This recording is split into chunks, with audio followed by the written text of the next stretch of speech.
Last 5 seconds. Ready? Start. Sir, honorable members would appreciate that in sum, the effect of the above proposals would be such as not to increase the tax liability of assessees in the lower brackets of the tax scale, notwithstanding the increase in the surcharge. As for the rest, as I intend the surcharge primarily to effect consumption rather than savings, I have sought to combine the surcharge with measures designed to increase personal savings in specified financial assets. I propose to extend the operation of the Compulsory Deposit Scheme Act 1974 by a period of 2 years. At present, persons over 70 years of age are exempted from the requirement of making deposits. I propose to lower this limit from 70 to 65 years. Those who attain the age of 65 years would be entitled to withdraw at their option the balance of the deposits of to their credit on or after 1st June 1983. At present, no tax on capital gains is charged in cases where the net consideration received on transfer of a capital asset is invested in 7-year National Rural Development bonds. It has been pointed out to me that this maturity period is rather long in order to provide investment choices, and with a view to ensuring that resources flow into desired directions, I propose to extend the exemption to cover investment of the net consideration in a new central government bond of 3 years maturity, a special series of units of the Unit Trust of India, and debentures of the Housing and Urban Development Corporation with maturity period adjusted appropriately for the interest they carry. As I indicated earlier, I have decided to liberalize further the tax incentives in respect of non-resident Indians investing in India. I propose to levy a flat rate of tax of 20% plus surcharge on incomes derived by such persons from their specified investments in India made through foreign exchange remittances. These investments will include shares and debentures of Indian companies, units of the Unit Trust of India, and government securities. Long-term capital gains arising on transfer of such assets will also attract tax at the proposed flat rate.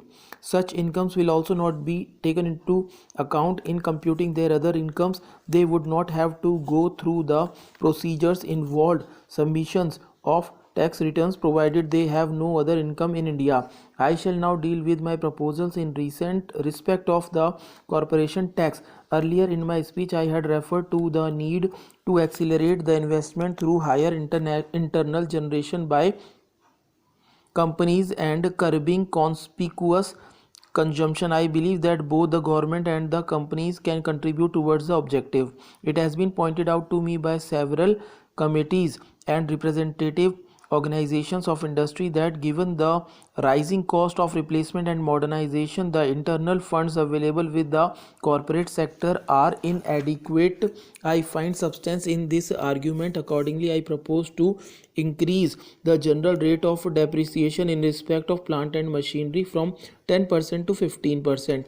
I am also raising the monetary limit for 100% write off from the present level of rupees 750 to rupees 5000 in respect of small items of plant and machinery. The other related benefits which new investment in plant and machinery now enjoy will continue. The revenue loss on account of liberalization of provisions relating to depreciation would be rupees 140 crores in a full year and rupees 112 crore in 1983-84. Honorable members would recall that last year I had proposed to allow depreciation at 30% of the cost of devices and systems for energy saving and for minimizing environmental pollution and for conservation of natural resources. I propose to go further and allow 100% depreciation on devices and systems for energy saving. In regard to devices and systems for minimizing environmental pollution and for conservation of natural resources, I propose to raise the investment allowance from 25% to 35%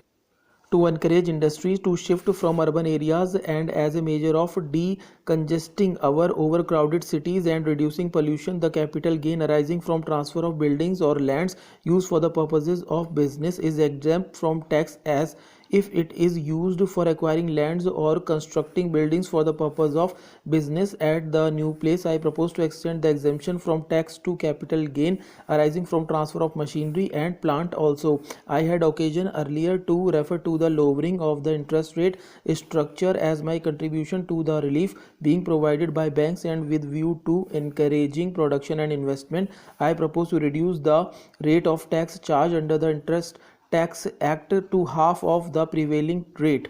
In respect of the chargeable interest, the rate of interest tax will be reduced from 7% to 3.5%. Stop.